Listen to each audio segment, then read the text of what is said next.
할렐루야. 오늘도 한날의 힘은 여호와가 되시고 그 힘으로 복되게 건강하게 살아가시기를 주의 이름으로 축복합니다. 자, 시편 18편입니다. 시편 18편의 제목은 왕이 부르는 감사의 찬양과 기도라고 보시면 됩니다. 자, 1절 보시면 1절은 사실은 아주 간단합니다. 따라서 하십니다. 나의 힘이 되신 여호와여, 내가 여호와를 사랑하나이다. 자, 요 한 구절인데 그 앞에 다음과 같은 가로 처리를 해서 이 18편에 대한 영적인 정보를 주고 있습니다. 자, 이 시편 18편의 첫 번째 저자가 다윗의 시라고 되어 있습니다. 그러니까 18편은 저자가 다윗입니다. 자, 그런데 그 앞에 보면 이 다윗의 그 자신의 정체성을 신앙 고백을 하고 있는데요. 누구의 종이라 그랬나요? 여호와의 종입니다. 여호와의 종. 그리고 그 다음에 이제 정보를 보면 구림지를 보면 다윗이 그 모든 원수들의 손에서 사울의 손에서 건져 주신 날에 그랬습니다. 그리고 이제 얼마 있으면 이스라엘의 왕이 돼요. 자, 왕입니다. 왕인데 자신의 정체성을 내가 왕이다, 내가 최고다, 내가 제일 잘 나가, 내가 제일 똑똑해, 이것이 아니라 여호와의 종이라고 고백을 하고 있습니다. 저는 여러분들이 잘 나가시기를 기도하고 축복합니다. 하늘의 별처럼 인물들이 많이 나오시고 여러분의 분야에서 최고가 되시기를 주의 이름으로 기도하고 축복합니다. 그러나 여러분들이 아무리 높은 자리에 올라가고 잘 나가고 또 성공해도 우리들은 영원히 하나님의 종입니다. 우리가 이것을 잃어버리게 되면 하나님이 매우 섭섭해하시고 또 우리가 우리 자신도 모르게 교만해집니다. 종은 사명이 있습니다. 주인이 이제 종으로 이렇게 부를 때는 종은 결국은 사명 따라 사는 사람이거든요. 그래서 하나님의 종들이 되시고 하나님 주신 사명 따라 늘 살아가시기를 주의 이름으로 축복합니다. 혹 아직까지라도 내가 하나님의 종으로서 사명을 분명하게 깨닫지 못한 분이 계시면 오늘 새벽에 진지하게 주님, 내가 해야 될 사명이 무엇입니까? 그냥 밥 먹고 돈 버는 거는 남들이 다 하는 겁니다. 우리가 그것을 하나님 앞에 사명이다 말할 수가 없어요. 그러니까 하나님의 사명은 하나님의 영광을 위하여 내가 뭔가 주의 일을 하는 것을 우리가 사명이라고 말을 하는 거죠. 다윗은 자신은 여호와의 종임을, 자기 정체성을 늘 기억하고 그렇게 그가 살아갔습니다. 자, 그 다음에 인도자를 따라 부르는 노래 그랬습니다. 여호와께서 다윗을 그 모든 원수들의 손에서와 사울의 손에서 건져 주신 날에 다윗은 사울에게 거의 한 11년 정도를 쫓겨다녔습니다. 온갖 억울한 누명을 다 뒤집어쓰고 사울에게 그렇게 한 11년 동안의 사막에 들개처럼 그렇게 도망다니다가 하나님은 결국은 다윗의 기도를 들으시고 원수를 갚아주시고 또 그의 마음을 이제 만족해 하셔서 결국은 하나님은 다윗을 존귀하게 높이셨습니다. 자, 다윗이 이 노래말로 여호와께 아뢰어 이르되, 이게 이제 18장에 대한 오늘 배경에 대한 설명을 주시는 그런 말씀입니다. 자, 이걸 전제로 하고 자, 오늘 1절 자, 따라서 하십니다. 나의 힘이신 여호와여, 내가 주를 사랑하나이다. 자, 이 말씀은 좀 간단한 말씀입니다. 우리 복음성가 중에도 나의 힘이 되신 여호와여, 내가 주를 사랑하나이다 라고 하는 복음성가가 있죠.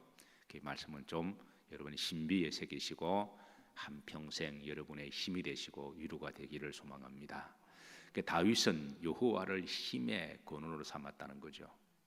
어떤 사람은 밥 힘으로 살아간다 그래요. 그래서 밥은 꼬박꼬박 아침을 꼭 드시는 분이 계시더군요.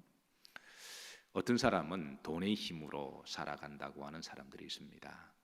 지갑에 은행에 돈이 없으면 왠지 허전하고 불안해하는 사람들이 있고, 어떤 사람은 또 권력의 힘을 가지고 살아가는 사람들이 있습니다. 그런데 다윗의 힘의 근원은 하나님이십니다. 분명한 것은 하나님이 나의 힘으로 믿고 살아가는 성도들에게는 하나님이 힘을 주신다라는 거예요. 저는 여러분들의 하루의 힘의 근원이 여호와가 되시기를 주의 이름으로 축복합니다. 내가 살아가는 힘의 근거, 내가 살아가는 삶의 목적, 내가 살아가는 기쁨은 여호와다. 나의 힘이신 여호와여, 나의 힘의 근원이신 여호와여.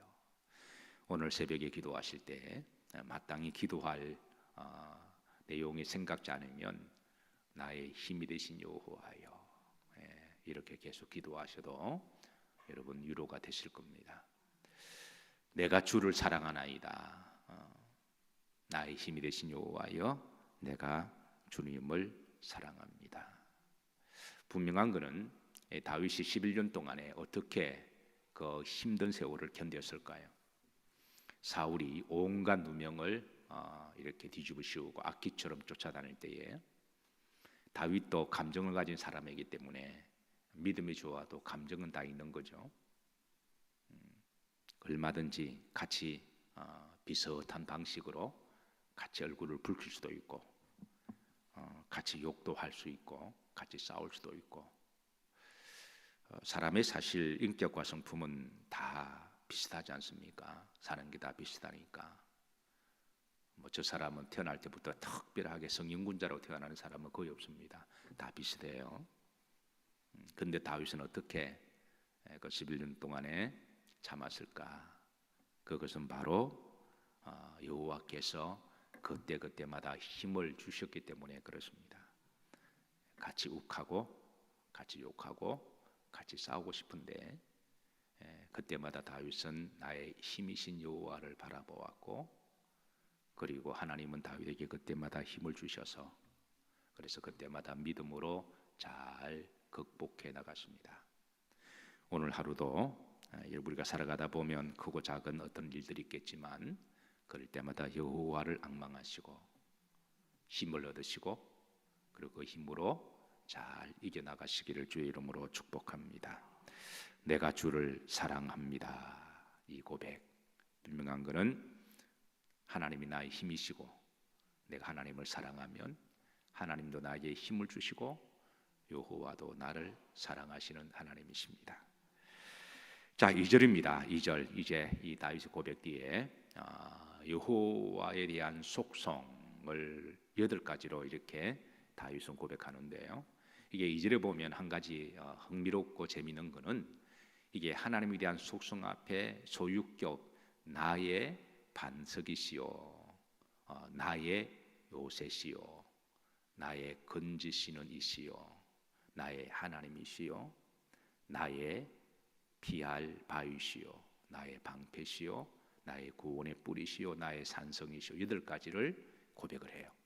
그러니까 8가지 하나님을 비유하는 명사와 더불어 그 하나님과 나와 동떨어진 하나님이 아니라 앞에 소유격 나의라는 말도 8번이 나옵니다. 이것은 무슨 말이냐면 다윗이 그냥 아름다운 글을 문학적으로 언유법적으로 표현하기 위한 그런 서정시가 아니라 자기 삶에서 고백되어진 하나님이라는 거예요. 내가 만난 하나님, 내가 체험한 하나님, 그 하나님은 어떤 하나님이시냐? 내 삶의 환경 속에서 따라서 하십니다. 나의 반석이시요, 나의 요새시요, 나를 건지시는 이시요, 나의 하나님이시요, 나의 피할 바위시요, 나의 방패시요, 나의 구원의 뿌리시요, 나의 산성이시로다. 이 8가지 하나님에 대한 체험적인 이 간증과 고백이 오늘 여러분들의 고백이 되기를 바랍니다. 그리고 할 수만 있으시면 이 말씀을 좀 신비에 좀 새겨 놓으시고 좀 암송을 했으면 좋겠습니다. 그래서 기도할 때 우리가 말씀 붙들고 기도하는 게 제일 힘이 되고 위로가 됩니다. 말씀 붙들고 기도하는 게 제일 좋습니다. 그래서 이 하나님에 대해서 자, 2절, 2절. 제가 여러 번 이제 좀 반복을 하도록 할게요. 여러분들이 듣다 보면 귀에 들어오고 마음에 새길 수 있도록 제가 어제 말씀을 준비하면서 어떻게 하면 이 말씀을 우리 성도들에게 좀 가슴에 좀 잘 새겨 넣을 수 없을까 고민하다가 그래서 이 다윗이 경험했던 그 환경 속에서 체험한 이 사건들과 하나님에 대한 말씀으로 좀 자료를 준비했는데요. 자, 첫 번째 따라서 하십니다. 여호와는 나의 반석이십니다. 자, 이 팔레스틴 땅에는 이 반석은 큰 바위라는 거죠. 산 전체가 다 반석인 산들이 많습니다. 팔레스틴 지역, 이스라엘 지역에 바위 반석들이 굉장히 많습니다. 그래서 대표적으로 두 곳을 들라고 하면 그게 이제 시내산입니다. 시내산에서 모세가 하나님을 만났고 주의 십계명을 받았고 그리고 이제 성막을 지으라고 하는 말씀을 받았습니다. 그래서 이스라엘 역사에 있어서 시내산은 잊을 수가 없는 산입니다. 우리나라 백두산 이상이고 우리나라 한라산 이상입니다. 자, 이 시내산 사진 한번 보도록 하십니다. 이게 바로 시내산입니다. 보면 아마 이스라엘 사람들은 구약에 시내산은 한두 번 정도는 다 가보지 않았을까 생각합니다. 우리 믿는 사람들의 꿈에도 소원은 성지순례잖아요. 근데 이제 가고 싶어도 비행기 타고 또 생활이 바빠서 가지 못하는 경우들이 있는데요. 어떤 분들이 저곳에 올라가서 한없는 무한 감동과 은혜와 눈물의 기도와 찬송을 드린 분도 계시다 그래요. 또 그런가 하면 어떤 분은 또 꼭 컵라면 가지고 올라가셔서 져서 드시고 먹고 남은 국물 버리고 제발 좀 안 그랬으면 좋겠어. 가져가셨으면 다 국물 다 마시든지 그러다가 라면 찌꺼기를 버리고 차라리 올라가지 말든지 거룩한 성산에 어쨌든 앞으로 가시게 되면 뭐 지금은 좀 이렇게 좀 막혀 있다 그러죠. 앞으로 가시게 되면 꼭 가보시기를 바라고. 구약의 이스라엘 백성들은 아마 저곳에 안 갔다 온 사람들은 없을 거예요. 뭐 마음만 먹으면 뭐 갈 수가 있는 곳이니까. 저게 반석입니다. 여호와는 나의 반석이시오. 그러니까 이런 고백 속에서 이 반석을 흔들리지 않는 삶의 터전을 이야기하는 거죠. 내가 어떤 세상이 나를 흔들고 사람이 흔들고 환경이 흔들고 질병이 나를 흔들어도 흔들리지 않는 그 믿음에서 여호와는 나의 반석이시다. 지구는 흔들려도 하나님은 흔들리지 않으신다. 특히 팔레스틴 중동 지역에는 지진이 의외로 많아요. 터키에 사시는 선교사님들이 하는 말이 하루에도 몇 번 정도 지진이 크고 작은 게 이렇게 미진이 있다라는 거죠. 그런 가운데 지구는 흔들려도 여호와는 흔들리지 않는다. 우리가 살아가다 보면 마음에 지진이 날 때가 얼마나 많아요. 마음이 흔들리고 불안하고 두렵고 그래서 때로는 그 두려움과 염려가 너무 커서 밤새도록 꿈을 꾸더라도 그런 꿈을 꿔서 꿈속에 전쟁을 하고 꿈속에 쫓겨다니는 그런 꿈을 꾸는 경우가 많잖아요. 그럴 때마다 따라서 하십니다. 여호와는 나의 반석이시다. 여호와는 나의 반석이십니다. 다윗도 얼마나 많이 마음이 흔들렸을까요? 그도 사람인데 그럴 때마다 여호와는 나의 반석이십니다. 이스라엘 땅에서 큰 반석은 또 어디 있을까요? 다음 그림 사진 한번 보십시다. 여기가 바로 시온산입니다. 시온산의 그 반석에 산 전체가 반석인데 약간 좀 굴곡이 내려가는 듯한 그게 바로 예루살렘 성전을 세웠습니다. 예수님께서 내가 이 반석 위에 교회를 세우리라. 이걸 이제 베드로에게 주신 말씀이기도 하지만 실제로 주님은 반석 시온산 그 위에 이제 감람산이 있고 또 이렇게 또 산이 있죠, 그죠? 그 전체가 다 시온산입니다. 시온산인데요. 위에서 보면 암탉이 알을 품는 듯한 그런 형태를 가지고 있어서 그래서 예수님께서 예루살렘아 예루살렘아 암탉이 병아리 품듯이 내가 너를 품었도다 하신 말씀을 이제 저 위에서 올리브 나무산에서 예루살렘의 멸망을 예언하시고 눈물로 기도하셨던 그런 또 말씀이 있죠. 그 시온산 전체가 큰 반석입니다. 여호와는 나의 반석이시요. 예수님께서 베드로에게 내가 이 반석 위에 뭐를 세우리라? 교회를 세우겠다. 이 말은 하나님은 흔들리지 아니하시고 그리고 하나님의 교회는 반석 위에 세워졌으니까 세상이 아무리 흔들어도 교회는 흔들리지 않습니다. 교회에 다니는 성도들이 흔들리는 거죠. 그래서 성도들이 흔들리지 않으면 교회는 흔들리지 않습니다. 세상이 아무리 교회를 흔들어도 성도들이 반석된 교회에 이렇게 믿음의 자리를 지키면 하나님은 그 교회를 지키십니다. 문제는 성도들이 흔들리니까 그게 이제 문제가 되는 거죠. 여호와는 나의 못이다 반석이시다. 여호와는 나의 힘이시요 내가 주를 사랑하나이다. 여호와는 나의 반석이시요 내가 이 반석 위에 뭐를 세우리라? 여러분 반석 위에 하나님의 터 위에 여러분 믿음 생활 잘하시기를 주의 이름으로 축복합니다. 두 번째 다윗의 고백입니다. 여호와는 따라서 하십니다. 여호와는 나의 요새시요. 자, 접으시고 한번 8가지 하나님 속성 제가 두 번 제가 말씀드렸죠. 자, 여러분 머리 좋으시니까 다 같이 합독합니다. 시작.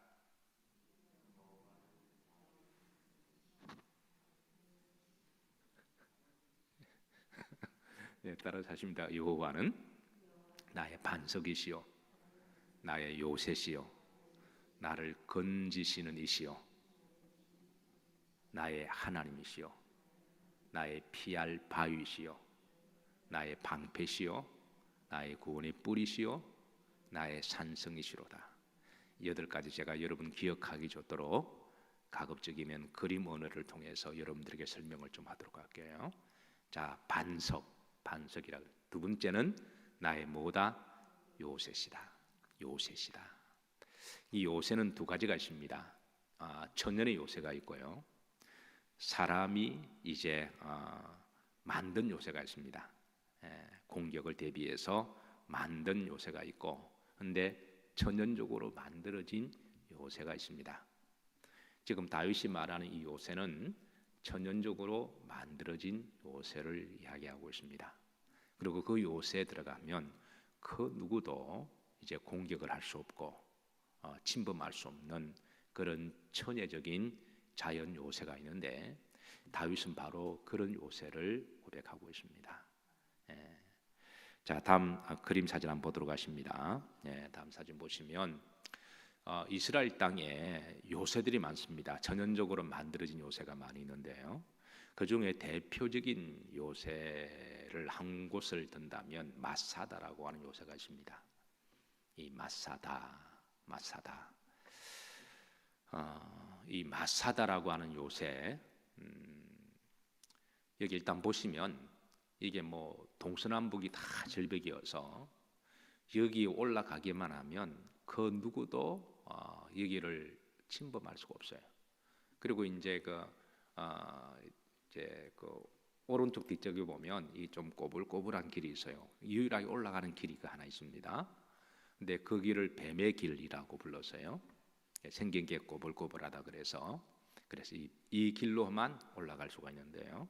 그래서 여기 올라가서 그 길만 잘 봉쇄를 하면 밑에서 올라오는 그 사람들을 얼마든지 차단할 수가 있어요. 이게 높이가 한 400여 미터가 돼요.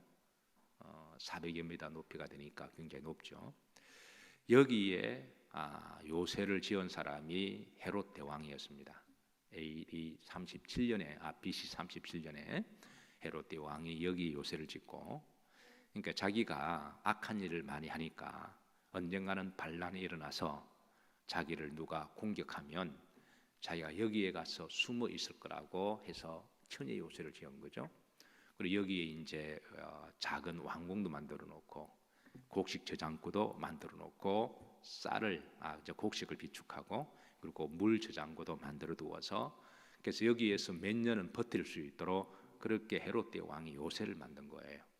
근데 이제 정작 본인은 여기에 서지를 못하고 그렇게 죽습니다만은 나중에 AD 70년에 로마가 예루살렘을 공격할 때에 그때 예루살렘에 버텼던 사람들이 마지막 한 906명이 끝까지 저항을 하다가 그때 이 마사다 저 위에 올라가서 여기에서 이제 버틴 적이 있습니다.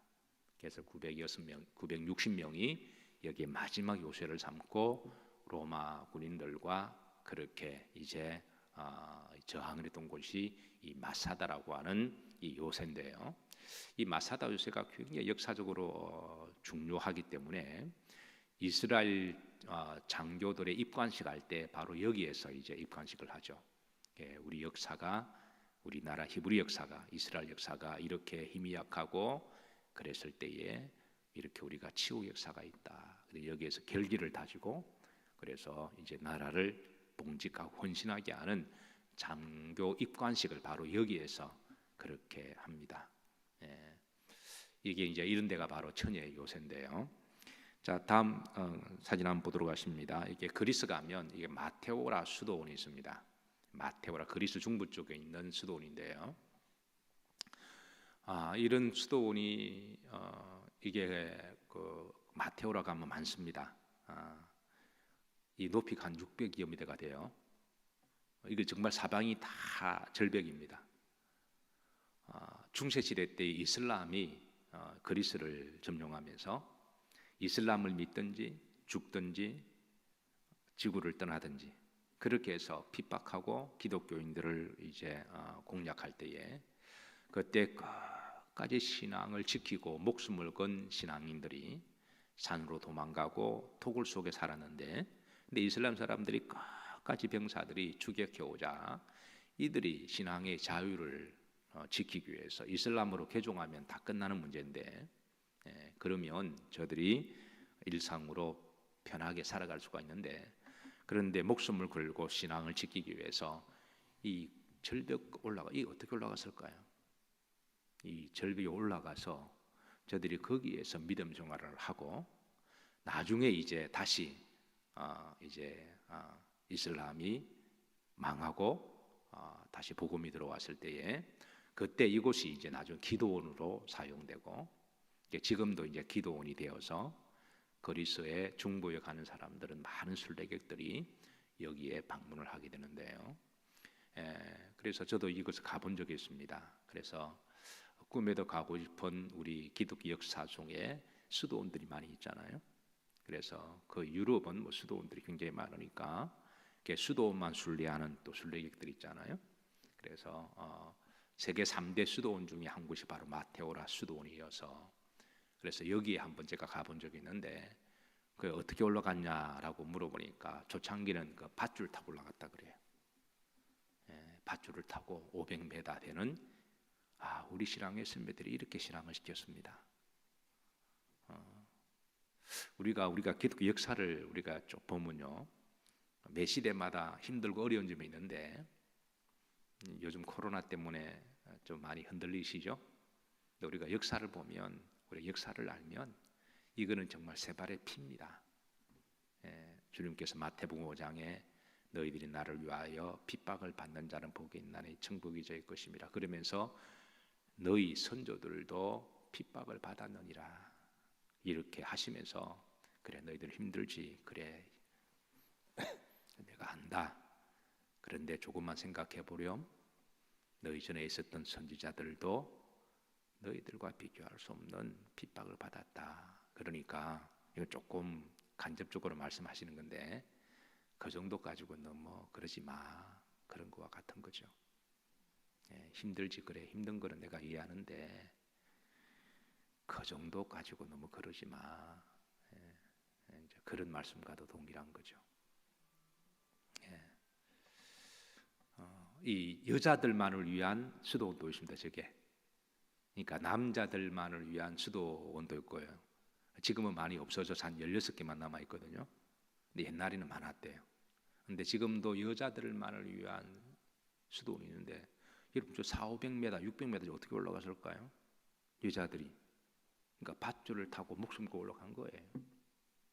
그 옛날에는 밧줄로 음식을 올리고 음식을 내리고 600m 같으면 저기 굉장히 춥습니다. 바람이 엄청 불어요. 저기에서는 뭐 그런데 저들이 그 추운 겨울에도 저기에서 무릎 꿇고 기도하고 그렇게 해서 저들은 신앙생활을 이겨내고 버텨낸 거죠. 저기에 이제 요새 그 누구도 침범할 수 없는 저런 곳에 다윗의 고백입니다. 나의 힘이 대신 여호와여 내가 주를 사랑하나이다. 여호와는 나의 반석이시요 나의 요새시요. 오늘 이 말씀 붙들고 힘을 얻으시고 또 믿음 생활 승리하시기를 주의 이름으로 축복합니다.